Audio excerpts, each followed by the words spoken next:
And very warm welcome. आप देख रहे हैं बॉलीवुड रिपोर्टर और मैं हूं आपके साथ सोनाली।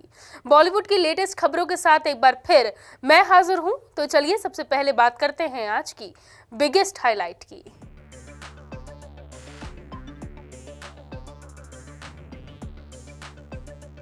जबरदस्त होने वाली है मिसेस चैटर्जी वर्सेस नॉर्वे की कहानी। दमदार रोल के साथ स्क्रीन पर वापसी कर रही हैं रानी। बॉलीवुड एक्ट्रेस रानी मुखर्जी अपनी upcoming film Mrs Chatterjee versus Norway के साथ बिग स्क्रीन पर दस्तक देने वाली हैं। हाल ही में इस फिल्म का ट्रेलर रिलीज किया गया था, जो ऑडियंस को काफी पसंद आया है। ट्रेलर देखकर ये कहना गलत नहीं होगा कि इस फिल्म में रानी मुखर्जी की शानदार परफॉर्मेंस नजर आने वाली है। इसी बीच मिसेस चैटर्जी वर्सेस नॉर्वे की रिलीज से पहले एक प्रेस कॉन्फ्रेंस रखी गई, जिसे करण जौहर ने होस्ट किया। इस इवेंट में फिल्म मेकर निखिल आडवाणी, रानी मुखर्जी और मिसेस चैटर्जी यानी सागरिका भट्टाचार्य भी मौजूद रहीं। इस बातचीत के दौरान करण जौहर ने फिल्म की कहानी से जुड़े कई इंपॉर्टेंट सवाल किए, जिनका जवाब सुनकर आप भी हैरान रह जाएंगे।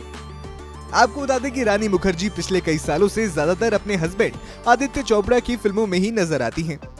फिलहाल मिसेस चैटर्जी वर्सेस नॉर्वे को निखिल आडवाणी ने प्रोड्यूस किया है। इस फिल्म से रानी कैसे जुड़ी, चलिए खुद उनसे ही जान लेते हैं। मैंने गूगल करना शुरू कर दिया and I went to the real story and जब मैंने पूरा पढ़ा आई वॉज रियली स्टम्प्ड और मुझे लगा कि ये फिल्म में किस तरह से स्क्रीन प्ले में बन के आएगा, क्योंकि कभी कभी कहानी अच्छी होती है लेकिन स्क्रीन प्ले फॉर्मेट में एक फिल्म में शायद निखर के नहीं आती एक स्टोरी। तो मुझे जानना था कि स्क्रिप्ट कैसी होगी। तो स्क्रिप्ट जब मैंने पढ़ा मुझे स्क्रिप्ट भी अच्छा लग गया। तो मैंने सोचा कि अच्छा ठीक है, मैं निखिल को ज़रा सा तोल मोल के देखती हूँ कि वो कितना मुझे चाहता है फिल्म के लिए। तो मैंने निखिल को बोला कि निखिल देखो, मेरे साथ काम करना आपको बहुत डिफ़िकल्ट होगा, क्योंकि अभी मैं एक माँ हूँ और मैं दूसरे एक्टरों की तरह ज़्यादा घंटे नहीं दे सकती आपको, क्योंकि मेरी जो प्रायोरिटी है वो मेरी बच्ची है। तो आप एज ए प्रोड्यूसर आप शायद वो मतलब झेल नहीं पाएंगे जो मेरे खुद के पति झेलते हैं। तो निखिल ने बोला नहीं नहीं, जो तुम्हारा टाइम है हम उसी टाइम पे काम करेंगे। ऐसा अच्छा, निखिल तो हर चीज़ पे हाँ हाँ बोले जा रहे हैं, मुझे मौका ही नहीं दे रहा है कि मैं ना बोल सकूं। तो फिर मैंने बोला अच्छा ठीक है, पर तुम मुझे मेरे पति की तरह प्यार दे पाओगे? तो निखिल ने बोला मैं तो कुछ कुछ होता के टाइम से प्यार करता हूँ। मिसेस चैटर्जी वर्सेस नॉर्वे की कहानी एक सच्ची घटना से प्रेरित है। इस फिल्म में एक माँ यानी सागरिका की कहानी दिखाई जाएगी। इस कैरेक्टर को रानी मुखर्जी ने प्ले किया है। लेकिन आप ये बात जानकर हैरान रह जाएंगी कि रानी फिल्म की शूटिंग से पहले सागरिका से कभी नहीं मिली। So I have not yet met Sagarika. Huh? Yeah. What? I have not yet met Sagarika. You've never met Sagarika? No, I have never met Sagarika. This is a shock to me, literally. Yeah, so I've never And met never Sagarika. spoken to her? No, I've not spoken You've to her. not as well. spoken to her, you've not met her? No. Because I think as an actor, what I wanted to bring to the table is something that I thought would be my interpretation of Mrs. Chatterjee's character. I didn't want too much of a baggage because she's very much there. So I didn't want people to find similarities or say that this is similar, that is similar. For me, the story of Mrs. Chatterjee was about Mrs. Chatterjee, and I had to play it not knowing that this has actually happened. I had to play it cinematically for this film. इस film के title से ही साफ हो जाता है कि ये Mrs Chatterjee versus Norway की लड़ाई है। दरअसल नॉर्वे के सख्त कानून की वजह से मिसेस चैटर्जी से उनकी ही बच्चे छीन लिए जाते हैं। ऐसे में आप सोच रहे होंगे कि इस फिल्म की शूटिंग कहाँ हुई है, तो चलिए इससे जुड़ा एक मजेदार किस्सा फिल्म मेकर निखिल आडवाणी से जान लेते हैं।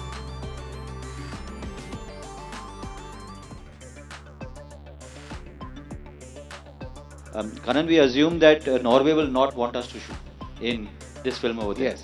So it was lockdown. It was pandemic. The pandemic was just getting over. Lockdown was just getting over.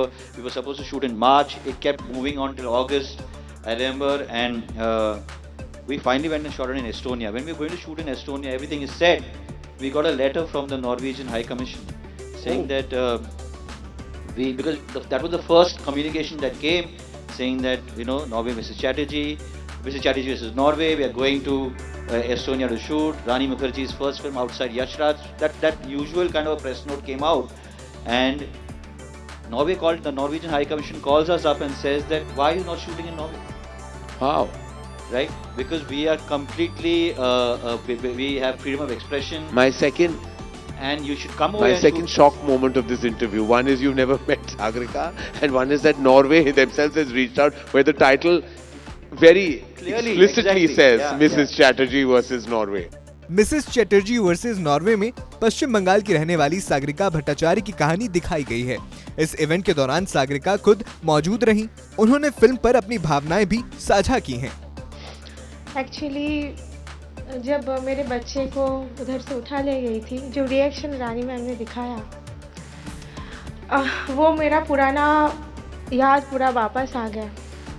और सबसे बड़ी बात ये मैं बोलना चाहती हूँ, एक मम्मी के लिए एक बच्चा सब कुछ है, और रानी मैम पूरी तरीके से उसको निभाया, और फिल्म में जो भी दिखाया गया वो बिल्कुल सही है। और I don't have any words actually, because Rani ma'am is portraying my character very beautifully, very beautifully. Even मैंने जब ये फिल्म देख रही थी, मैं इतना इमोशनल हो गई थी, तो मैं समझ नहीं पा रही थी कि मैं क्या बोलूं। मैं उसके अंदर में घुस गई, ऐसे लग रहा है कि मैं दौड़ रही हूँ। आशिमा चिब्बर के डायरेक्शन में बनी ये फिल्म सच्ची घटनाओं से प्रेरित है। Mrs Chatterjee versus Norway film Norwegian foster care system के खिलाफ अपने बच्चों की कस्टडी वापस पाने के लिए एक NRI भारतीय महिला की लड़ाई की कहानी बताती है।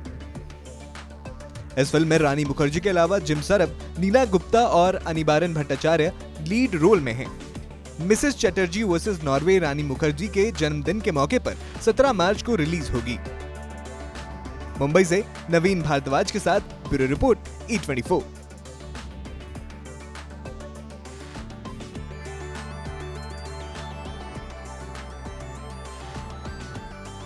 लैक्मे फैशन वीक में दिखा बॉलीवुड हसीनाओं का जलवा।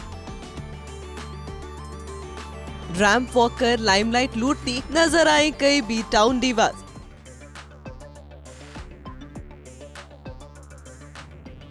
Popular fashion event Lakme fashion week की शुरुआत हो चुकी है। इस इवेंट को मुंबई के जियो वर्ल्ड गार्डन में आयोजित किया जा रहा है। 9 मार्च से लेकर 12 मार्च तक चलने वाले शो में कई सेलिब्रिटीज रैंप वॉक करते हुए अपना जलवा बिखेर रहे हैं। फैशन वीक के पहले और दूसरे दिन शिल्पा शेट्टी, सोनाक्षी सिन्हा, सोनाली बेंद्रे, अंतरा मारवाह समेत कई सेलेब्स ने रैंप वॉक कर खूब लाइमलाइट लूटी।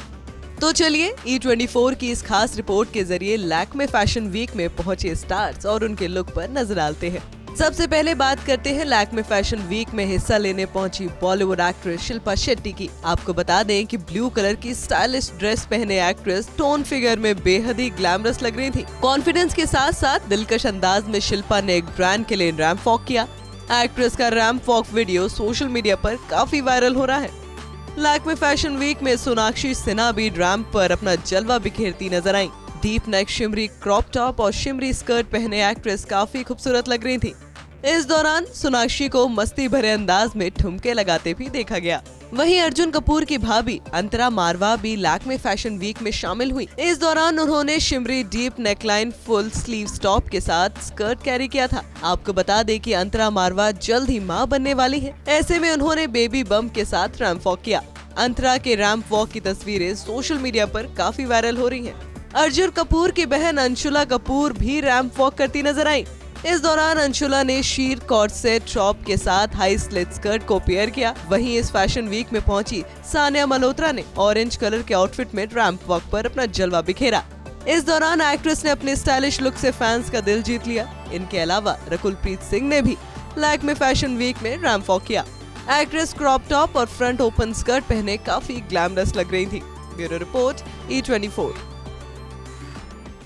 Hey guys, welcome to E24। मैं हूं नवीन सिंह भारद्वाज और कहते हैं ना, जिस इंतजार की घड़ी होती है वो फाइनली खत्म हो रही है और हम सब इसके लिए बहुत ज़्यादा एक्साइटेड है। हाल ही में इसका ट्रेलर लॉन्च भी हुआ था और ट्रेलर बहुत ही ज़्यादा पसंद आया लोगों को, मुझे भी बहुत ज़्यादा पसंद आया। और इस वक्त खुद हमारे साथ हैं राणा नायडू और नैना नायडू, याना कि राणा रघुपति एंड सुरवीन चावला। आप दोनों का बहुत बहुत स्वागत है E24 पे। थैंक यू सो कैसे हो आप लोग? Very well. बहुत Thank you. अच्छा। How is it going? Trailer वगैरह सब चल रहे हैं, लोगों को बहुत ज्यादा पसंद आ रहे हैं, किस तरह से जा रहा है? आपको कैसे फीडबैक आ रहे हैं? बस ऐसे ही फीडबैक आ रहे हैं और हम बहुत खुश हैं।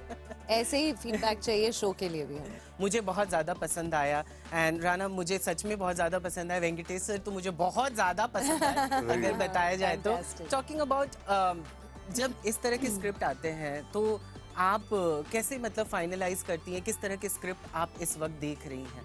पहले हम आपसे जानना चाहेंगे। आई थिंक मेरा एक प्री रेक्विजिट ये है कि मैं जो पहले कर चुकी हूँ उससे जितना अलग रह सकता है, राइट, नॉट बिकॉज मुझे ऐसा बताना है कि मैंने अलग अलग किया है, but for my own personal satisfaction when I walk up on a set I want to be excited enough that I'm experimenting or I'm trying something new और मैं अपनी खुद की पहली बाउंड्री जहाँ तक मैं लास्ट थी उसे मैं पुश कर रही हूँ कुछ नया करके। फाइनली वो इंतज़ार ख़त्म हो रहा है।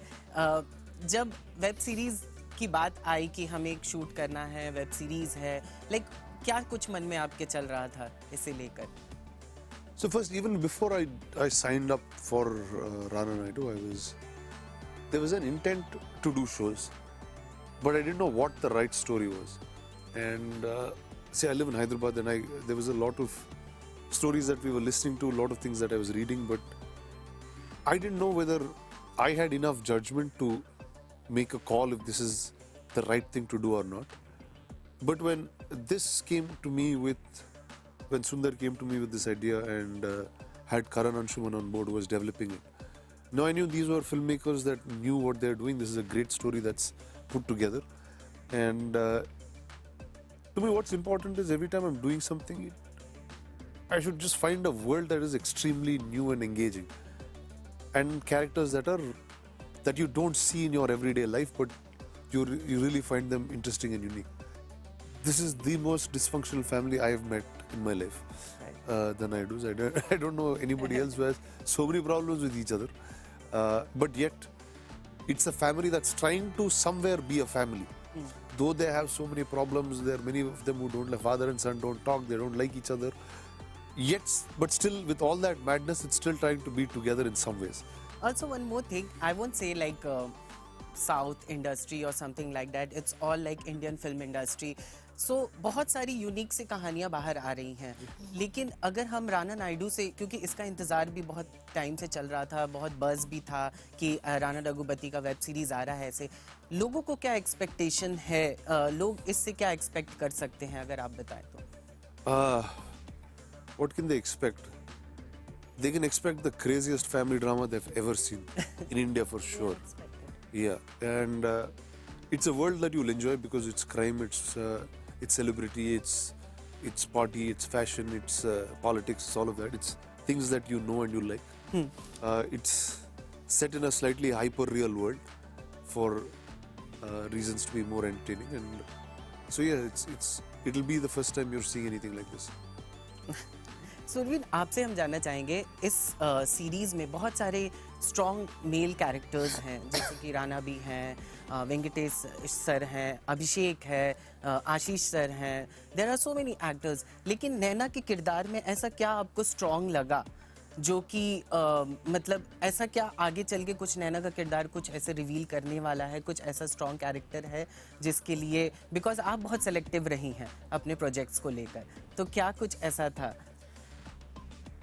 ये ना बहुत ही डाइसी वाला होता है कि आप सिलेक्टिव रही हैं।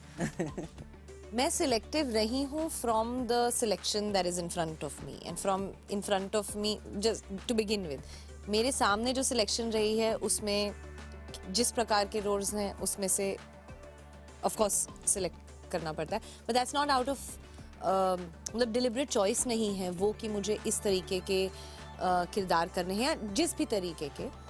I am striving towards versatility. And मैं कुछ भी जो मैंने पहले नहीं किया है as an actor मैं completely open and in fact I'd be more than happy to try things and do things that I haven't done. Series में हम आपको अब ज़्यादा देख रहे हैं, तो क्या हम आगे में सीरीज में ही देखने वाले या फिल्मों का भी कुछ ऐसे आपके प्लान्स हैं फिलहाल? मेरे प्लान्स नहीं है, जब कोई और प्लान करें तो बस मुझे याद करें. मेरे ऐसे कोई प्लान्स नहीं है कि I'm going to stick to this format or that format. For me, I would love to do my job irrespective of what platform it is. And of course, love for cinema and love for feature is always an actor's first love and dream. And I've been on the other side also, but I find the opportunities being given on the OTT far more challenging in terms of Right. the content, as we all know, right? And we're all kind of glued to OTT today for that reason. So it's more challenging, is more exciting as an actor also. But there is no bar for me for whether it's film or it's OTT. I'm happy to do both. चलिए, बहुत बहुत शुक्रिया हमसे बात करने के लिए. And Surveen, बहुत बहुत शुक्रिया हमसे बात करने के लिए. We have loved you whether it's छोटा पर्दा, where is OTT, whether it's Bollywood. We have loved you throughout. We have loved you, Rana. Thank you so much for bringing this, Rana Naidu. Thank you.